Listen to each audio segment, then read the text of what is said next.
Itu Ahok ngapain aja Pak Darmadi? Ya, padahal Ahok itu menikmati loh penghasilan puluhan miliar jadi komut Pertamina.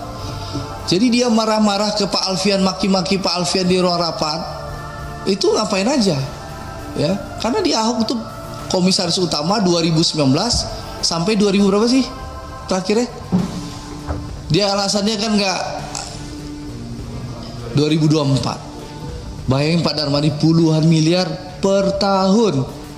Belum lagi rajin main golf gitu loh. Itu fasilitas yang didapatkan Ahok sebagai komut Pertamina. Dan kita tahu di Undang-Undang Persero, ya PT Komut tuh bisa ya melaporkan. Lihat Erick Thohir, Menteri BUMN. Ada kasus Jiwasraya. Dia dapat data, dia datang ke Kejaksaan Agung. Jiwasraya diproses. Asabri, Pak Erick bersama Pak Prabowo punya data. Pak Erick lapor ke Pak Prabowo, Pak ini proses bagaimana? Kata Pak Prabowo, lanjutkan proses hukum Pak Erick. Diproses Asabri. Ahok ngapain selain ngebacot, omon-omon, marah-marah, maki-maki bapak-bapak? Apa yang dilakukannya? Ada nggak dia bawa? Kejaksaan Agung sebaik memanggil Ahok bukan untuk pertanggungjawaban pidana. Pernyataan-pernyataannya itu jelas itu memberi bisa memberi peta jalan untuk menemukan siapa-siapa pelakunya. Sesudah ribut seperti Komdigi, seperti pagar laut, ini ternyata juga berbalik nih, muncul unsur-unsur pelaku-pelakunya ini ada pejabat lah ini. Tentu saya sangat senang bisa membantu kejaksaan kalau apa yang saya tahu akan saya sampaikan. Ada data atau rekaman enggak, data yang kami bawa itu adalah data rapat apa aja ya. Padahal Ahok itu menikmati loh penghasilan puluhan miliar jadi komut Rakyat Indonesia harus percaya dengan omongan si botak ini. Pak Andre, Anda menikmati impor pertalite dari 45% sampai 50% impor ke luar negeri kan? Dan Anda juga menikmati impor yang namanya Pertamax mencapai 70% dan 75% ke luar negeri kan? Itu yang Anda takutkan karena Ahok minta data. Ya kan? Minta data dari kalian-kalian semua tentang penjualan impor minyak mentah jenis Pertalite mencapai 45% dan 50%. Juga penjualan Pertamax, yaitu minyak mentah jenis Pertamax, mencapai 70% ke luar negeri. Gitu? Makanya takut kan? Karena diobok-obok sama Ahok, dibeberkan tentang penjualan itu kan. Kasih tahu dong rakyat Indonesia nih berapa banyak dari tahun 2019 sampai 2025 ini impor kalian minyak mentah itu. Terus impor yang namanya gas. Woi, rakyat Indonesia kekurangan gas kalian impor. Pertalite sementara rakyat lo sendiri lo dikasih oplosan. Salam waras. Anda itu mewakili mafia, bukan mewakili rakyat Indonesia ini, bro. Buka semua kasus. Belum kasus PLN ini, Andre. Belum kasus PLN, buka. Semuanya diimpor. Semuanya untuk rakyat Indonesia dioplos. Ya toh? Baik gula, beras. Timbangannya dikurang beras, minyak juga. Ya minyak kita. Apa pemerintah ini memajukan rakyat Indonesia? Apa menyengsarakan rakyat Indonesia? Andre, jangan lupa. Kalau Anda menikmati, nggak usah garang-garang, sosok-sok garang begitu. Ya. Coba jelaskan sama rakyat Indonesia ini tentang impor minyak mentah jenis Pertalite 45-50%. Juga impor minyak mentah yang namanya jenis Pertamax sampai mencapai 70%. Jelaskan dong sama rakyat. Janganlah menggumam sendiri, bilang cot bacot segala macam. Anda ini yang kebanyakan bacot. Paham sampai di sini? Kasus korupsi hampir 1.000 triliun Pertamina.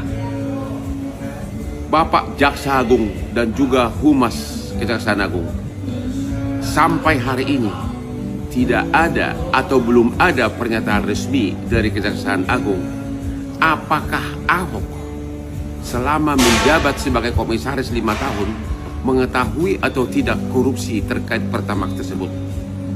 Tolong diterangkan kepada publik karena ini pertanyaan yang sangat hakiki. Yang kedua, pertanyaan yang sama juga saya ajukan kepada Ahok. Sampai hari ini Anda belum menjawab. Apakah Anda tahu atau tidak kasus korupsi hampir 1.000 triliun tersebut pada saat Anda menjabat sebagai komisaris? Kepada para pendukung Ahok, saya tidak membenci Ahok. Saya hanya memakai logika otak saya mempersoalkan hal-hal yang tidak nyambung. Karena pertama kali kejaksaan mengatakan ada korupsi 1.000 triliun, Ahok mengatakan akan saya bongkar. Tapi sampai hari ini beliau tidak bongkar. Saya tidak membenci Ahok. Saya mengajukan pertanyaan yang sangat logis. Kalau Anda memakai otak, pasti Anda setuju dengan pertanyaan saya. Jadi sekali lagi, pertanyaan kunci, apakah Ahok tahu atau tidak kasus korupsi 1.000 triliun selama menjabat? Belum ada jawaban sampai hari ini, termasuk dari Kejaksaan Agung. Hotman Paris. Kemarin Ahok alias Basuki Cahayapurnama dipanggil ke Kejagung. Dan kita menyaksikan perbedaan yang begitu tajam. Ketika Ahok koar-koar bahwa saya akan bongkar kasus korupsi ini. Saya tahu, saya punya datanya. Ternyata setelah dipanggil diperiksa 10 jam, respon ke wartawan, ternyata saya baru tahu data yang dimiliki Kejagung lebih banyak daripada saya. Wah, bahaya ini, bikin malu PDIP ini. Hati-hati nih. PDIP ini oleh kita semua, oleh civil society dan termasuk media, saya kira ini harus dijaga ini sebagai partai oposisi yang berkualitas. Dan kita tahu PDIP itu selalu kualitasnya bagus dari sejarah-sejarahnya kalau menjadi oposisi. Nah, sekarang ada dalam posisi yang oposisi, kita harus jaga juga agar PDIP ini berkualitas. Jangan sampai hanya omon-omon seperti Basuki Cahaya. Pertanyaan saya, berani nggak SBY dan Jokowi keluarkan PP-nya? Termasuk Pak Prabowo, keluarkan PP-nya aja. Supaya membandingkan, beres negeri ini kok. Nah, mantep banget nih buat Bapak Ahok. Pokoknya semangat terus Bapak untuk memberantas korupsi di Indonesia ini. Kita para netizen dan rakyat Indonesia mendukung penuh Pak kalau Bapak misalnya mau membongkar semua para koruptor di Indonesia. Biar secepatnya para koruptor itu dihukum mati aja, biar nggak jadi hama Pak di Indonesia. Kalau misalnya Bapak memang punya bukti, langsung aja Pak gaskan dibongkar ya, biar kita para netizen dan para rakyat Indonesia juga tahu nih siapa aja hama-hama di Indonesia yang sebenarnya. Pokoknya tolong banget deh, bersihkan korupsi di Indonesia. Hukum mati para koruptor. Cepat sahkan undang-undang hukum mati. Jadi orang nuduh mustahil kalau itu peristiwa dia tidak tahu, macam gitu. Jadi tuduhannya itu Bung Ahok dituduh tahu.